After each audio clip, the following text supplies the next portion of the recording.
deeds na ginawa mo noon. Okay? So that's God's dream for you.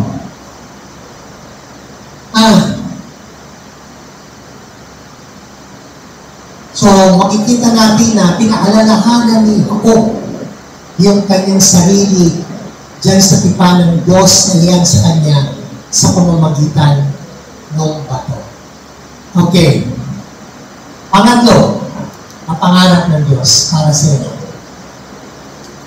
God dreams of you fulfilling your destiny according to His purposes. Nangangarap ang Diyos na matupad mo yung pagkatawag niya sa iyo ayon sa kanyang mga plano, ayon sa kanyang mga panukala. Sino dito may mga plano sa buhay? Sino? Sino dito may mga pangarap?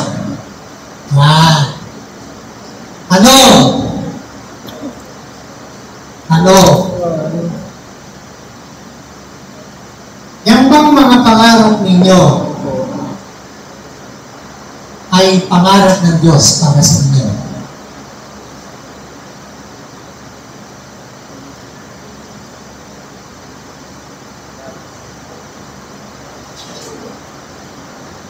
Alam niyo ang problema ng tao?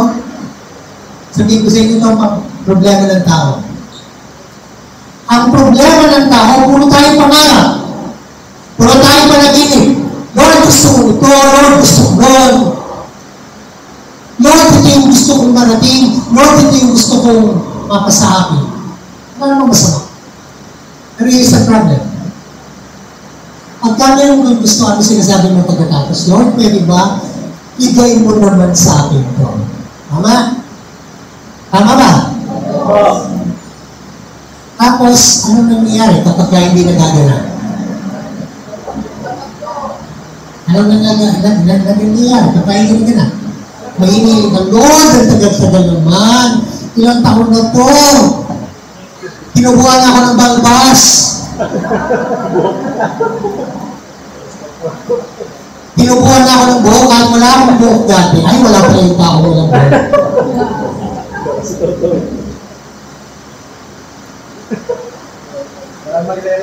Ano ang problema? Here's the problem.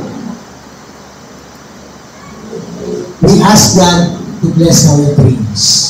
Right? Do it the other way around. Alamin mo yung pangarap ng Diyos para sa iyo. At pag nalaman mo yung pangarap ng Diyos para sa iyo, sabihin mo sa Diyos, Lord, hahakbangan ko yung pangarap mo para sa akin. You know why? Dahil yung pangarap niya, tiyak na matutupad. Yung gusto niya, tiyak na matutupad. So it's a matter of discerning what God wants for us. The word is, imagine it this way, God is dancing. Nagsasayaw ang Diyos. Way back in the 1980s, there was a song. This is a Christian song. Pamagat yung song ngayon, Lord of the Dance. So ngayon, Lord of the Dreams. Ngayon, Lord of the Dance. At dun sa awit yun, sinasabi sa atin, God is dancing. From creation, He started dancing. Up to redemption, He is still dancing. Up to this day, God is dancing. Where are we? What is our role? Our role is to join the Lord of the Dance. Makisayaw tayo sa sayaw ng Panginoon at pagdalawa na tayong sumasayaw, yung pangarap niya na pinakamahinang para sa ating matutupad. And even our dreams will be shaped. Huhubugin niya ng Diyos according to His dreams and purposes para sa buhay niya. tell you something. Katapusin dito dito. Diba sabi, ay, salamat.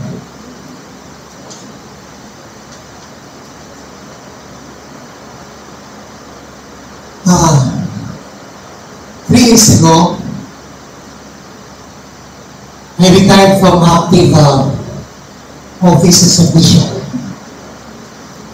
Dahil sa nagkasakit ako. Part of my prayer then, ang sabi ko was, God, please give me a chance to still serve you. And to be able to express myself in ministry.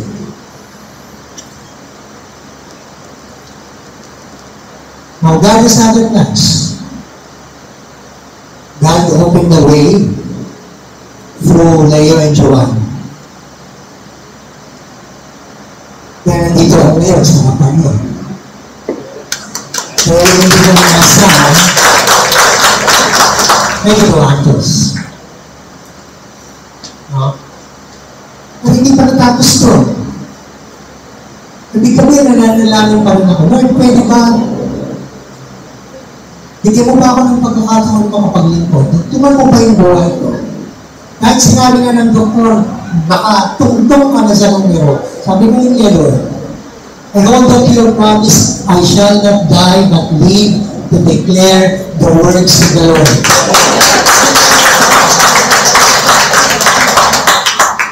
Now, 10 days ago, exactly 10 days ago, I was in a meeting with 2 bishops, friends ko dito, mga kaibigan ko. But they're not from the jurisdiction where I came from. And they said, bukang petition. Sabi nila sa akin, gusto, kailangan namin yung pag-mobile mo. Sabi ko, alam yung limited na yung capacity ko. Sabi nila, huwag kang mag-alala. You will do the dirty job. But what you will do is to help us administer and teach. We want you to teach. You see, the Lord opened another way. And hindi ko na nakita. But I was praying for it. But I never imagined that another opportunity will come that way. You know why? Because all I wanted to do is to join God in His plans and in His dreams for me.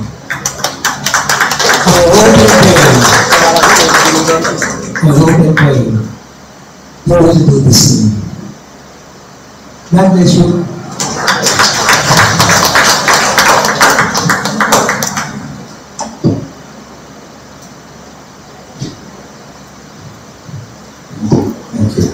Thank you, Nino. Ito, baka manilong ko. Thank you so much. There's really a song that's entitled Lord of the Rings. We used to do it, maybe we can do it in the future. But I'd like to ask the music team to please come on. My mentors always remind me na kung mangangarap ako, I were to dream. Dream God-sized dreams. That means when we dream God-sized dreams, yung pangarap na kay Lord, si Lord lang ang makakagawa. Intindihan nyo? That's why, huwag tayong mangarap na mga pipicture din. Okay naman yung makakapera, makakabahay, makakakotse. Diba? Pero dream, God-sized dreams, mabuo yung pamilya. Because only God can do that.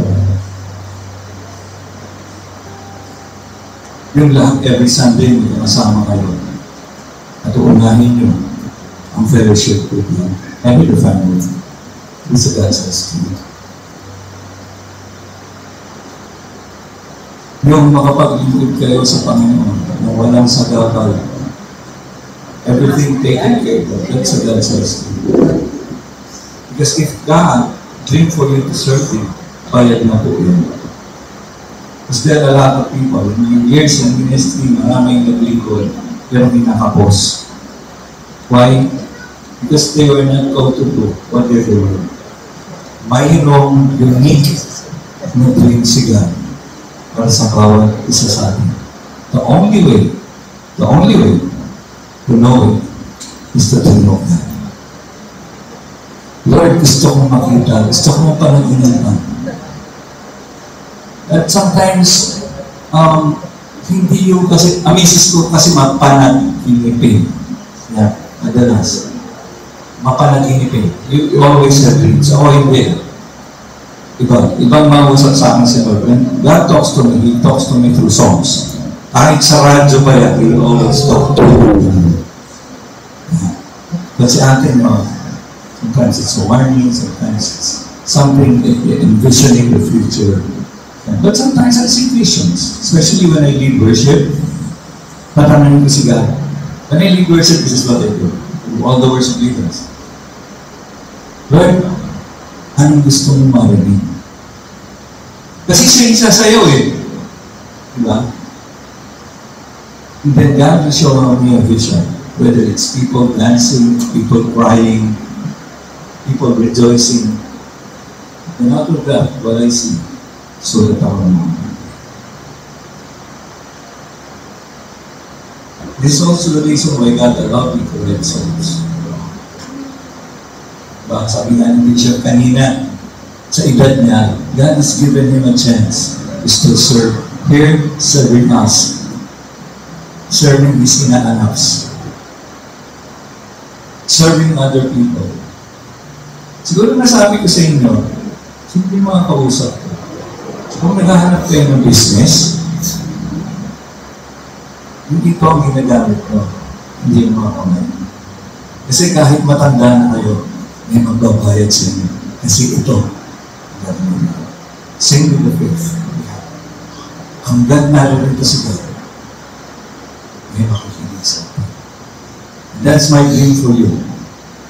Before I leave this earth, at least I want to see God's dream fulfilled in most of you. How I wish it was each and every one of you. Pero kahit ng ilan lang sa inyo. You know, I have a dream for you because sometimes I talk to you personally. Jesse, I still dream for you to be a pastor. Because you are. Because you are with God. No? The first time I saw Jesse, 17 pa lang niya. Then I asked her to do a testimony sa lady. So ganun, sabi, SM, sa mga balances. Then I said, this girl is a pastor.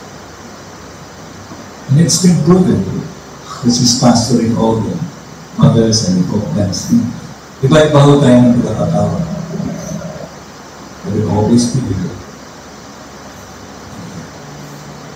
And God made the way for us in Jesus Christ to all those things be fulfilled. Walang balakid. Because God guides us, God protects us. God speaks to us every day if you will just listen.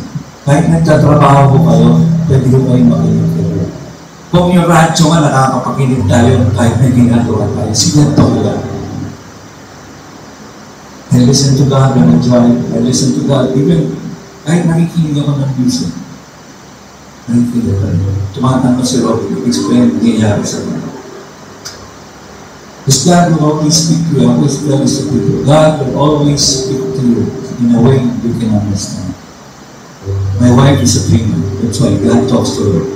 I am a singer. I am a singer who pastors. That's why God speaks to me in songs.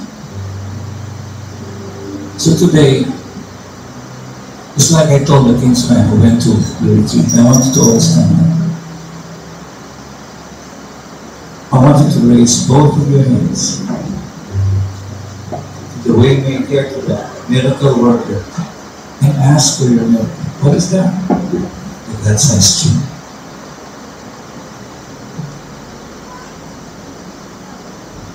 John, I know you want to play basketball. John, you have the height. Suggestion, ask God for you to play at PBA. Ano, John, kung basketball lang, hinig mo, kung sayangin lang. Maganda umpisa yan. Kung sayangin lang dyan sa court ng barangay. Doon ka maglaro sa PBA where you can share the love and the truth. Although I know that, I'm doing it right now. That's why I went back to Sino. Kasi mas kailangan nila tayo doon na hindi sila nakakaroon dahil nakirinig nila, hiyawan ng mga tao. Narinig lang nila sa mga pinakatao. More! Lagi pinapaalala sa akin ka, may mangyayari dito. Kasi nandun ko. And I'm telling you, Joma, may mangyayari sa pupuntahan mo kasi pinadala ka dito. At ang tatay mo ang iyong pastor. Close your eyes. Wala akong nananagilid ng Pilato. Nakapigil. Close your eyes. Lift up both of your hands. Lord, I want to see God-sized dreams. Your dream for me. I want to see. At kahit tulog tayo, kayang ipakita ni Lord. Speak to Him. Kingsman sa retreat, I did not ask you to ask anything. I asked you to ask God Himself to give you whatever you desire. And He gave Himself to you. The first thing that God would give you, if you ask Him for things, He would give you Himself.